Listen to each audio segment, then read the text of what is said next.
किसी वस्तु पर कोई बल किसी सूक्ष्म समय अंतराल के लिए आरोपित हो रहा है, थोड़ी देर के लिए आरोपित हुआ, तो उस बल एवं समय अंतराल के गुणनफल को आवेग कहा जाता है। मतलब आवेग बराबर से क्या होगा, बल गुणित समय अंतराल। आवेग बराबर से बल गुणित समय अंतराल।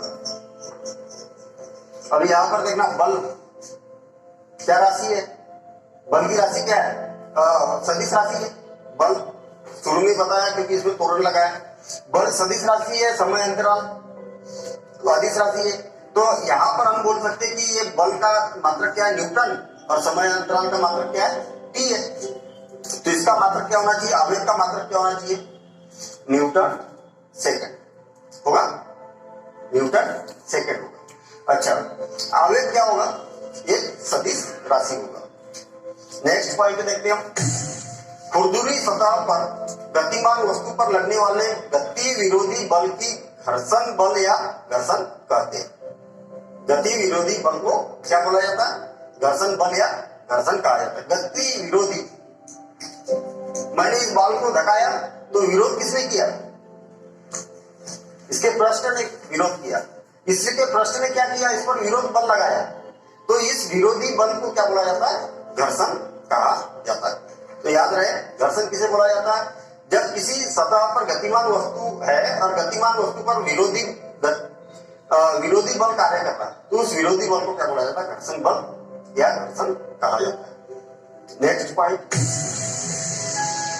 वे बल जो किसी वस्तु पर आरोपित करने पर उस वस्तु की गति में कोई परिवर्तन नहीं करते, संतुलित बल कहलाते हैं। अब ये वस्तु लगी थी, मैंने इस पर बल आरोपित किया, लेकिन कुछ नहीं, यह बहुत बड़ा पत्थर है और पत्थर पर मैंने इधर से बल आरोपित किया, लेकिन वो अपनी जगह से हिलने के लिए तैयार नहीं है। कौन सा बल होगा, संतुलित बल होगा। जब तक उस पर असंतुलित बल कार्य नहीं करेगा, तब तक वह स्थिर वस्तु गति नहीं करेगी या गतिमान वस्तु स्थिर नहीं होगी। असंतुलित बल, आपने देखा होगा संतुलित बल, जब रस्सी खींचने का हमने जब चैप्टर पढ़ा था वहां पर डिस्कशन किया था।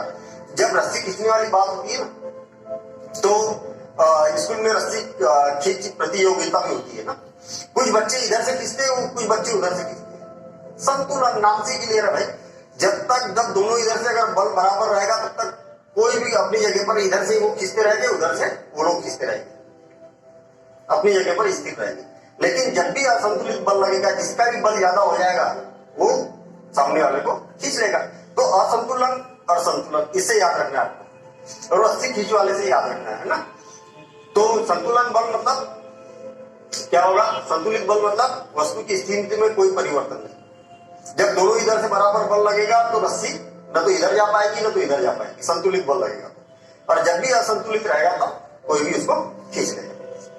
नेक्स्ट पॉइंट, अब आया मेन पॉइंट, ठीक है। गैलीलियो का जड़त्व नियम बोलिए, चाहे न्यूटन का गति का प्रथम नियम बोलिए, दोनों का मतलब एक ही है। तो गैलीलियो का जड़त्व का नियम तो बोला जाए, चाहे गति का न्यूटन के गति का प्रथम नियम कहा जाए, दोनों का मतलब एक ही है। और नियम क्या बोलता है, यदि कोई वस्तु स्थिर है तो वह स्थिर ही रहेगी, तथा एक समान गतिमान से गतिमान है तो वह उसी तरह गतिमान रहेगी जब तक कि उस पर कोई बाह्य असंतुलित बल न लगाएगा। कहने का मतलब, अगर मैंने ये बॉल को फेंका, ये हमेशा गति करते रहेगी, कभी नहीं रुकने वाली, हमेशा गति करते रहेगी या रुकने का नाम ले लेगी। लेकिन ऐसा होता है क्या, रुक जाती है। रुकती है क्यों, क्योंकि इस पर कोई ना कोई एक असंतुलित बल कार्य करता है। मतलब इधर से ये जा रही है, इधर से हवा रोक रही है, हवा इधर से धका रही है, उसको असंतुलित बल उस पर कार्य कर रहे हैं। या तो फिर कोई वस्तु स्थिर है तो स्थिर ही रहेगी, इस पर मैं बल लगा रहा हूं, संतुलित बल लगाऊंगा तो ये अपनी जगह पर ही रहेगी।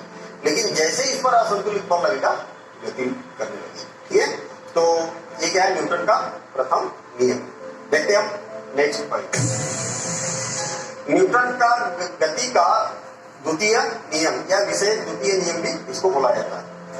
किसी वस्तु पर लगाया गया बल वस्तु की सहती मतलब कि द्रव्यमान तथा उस वस्तु में उत्पन्न त्वरण के समानुपाती होती है।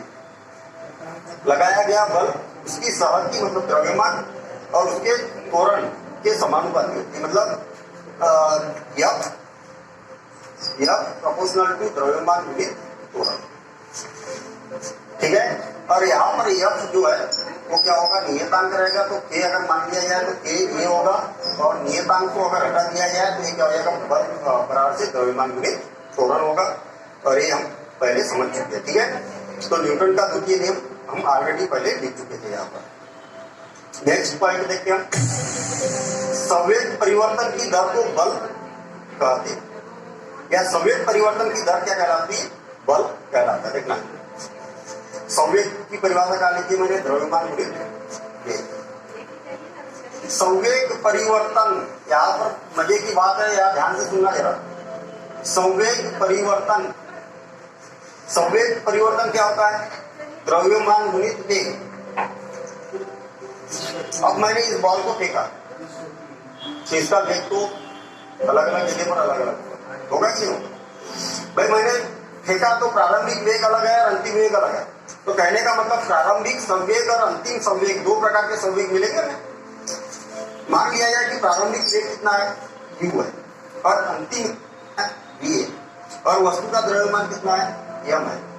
तो द्रव्यमान गुणित प्रारंभिक वेग, तो ये क्या होगा, प्रारंभिक संवेग होगा। ठीक है। द्रव्यमान गुणित प्रारंभिक वेग बराबर से प्रारंभिक संवेग, द्रव्यमान गुणित अंतिम वेग मतलब अंतिम संवेग। बात समझ में आ रही? संवेग का फार्मूला होता है द्रव्यमान गुणित वेग।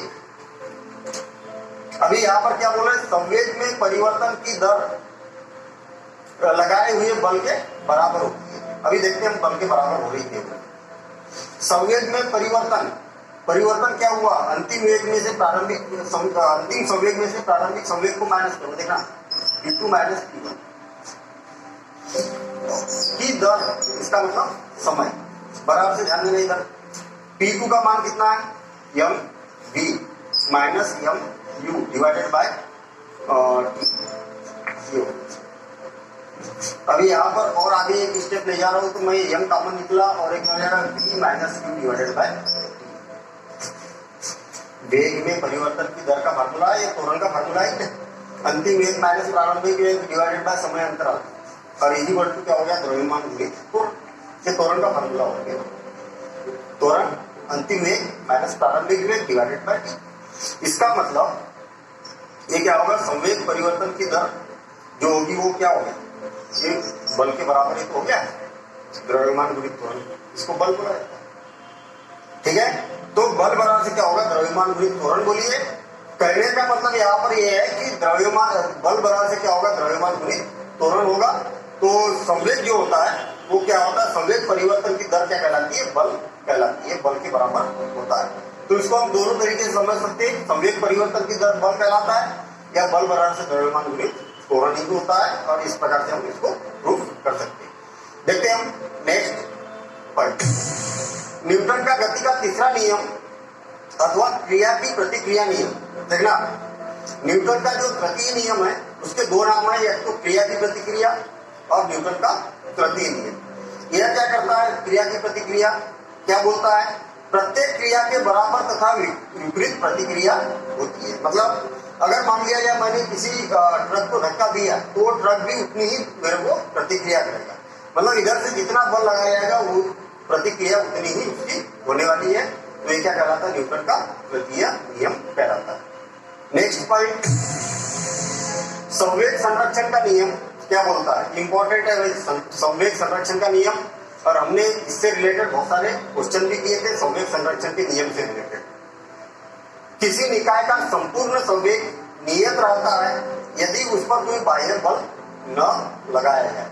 मतलब प्रारंभिक संवेग, प्रारंभिक स्थिति का संवेग और अंतिम स्थिति का संवेग जो रहेगा वो क्या रहेगा, बराबर रहेगा। इसी को संवेग संरक्षण का नियम कहा जाता है। चैप्टर से रिलेटेड जो मेन पॉइंट थे उस पर डिस्कशन किया, और इस आधार पर आप एग्जाम से पहले भी इसको देख के रिवीजन कर सकते हैं। और इस आधार पर अब हम कुछ मल्टीपल चॉइस क्वेश्चन देखेंगे। और मल्टीपल चॉइस क्वेश्चन में जो अभी हमने पॉइंट पर डिस्कशन किया, और जो अभी हमने चैप्टर पढ़ा और चैप्टर से रिलेटेड और इन पॉइंट से रिलेटेड आप मल्टीपल चॉइस क्वेश्चन करते हैं और एक बार वापस 8 में रिवीजन होने वाला है।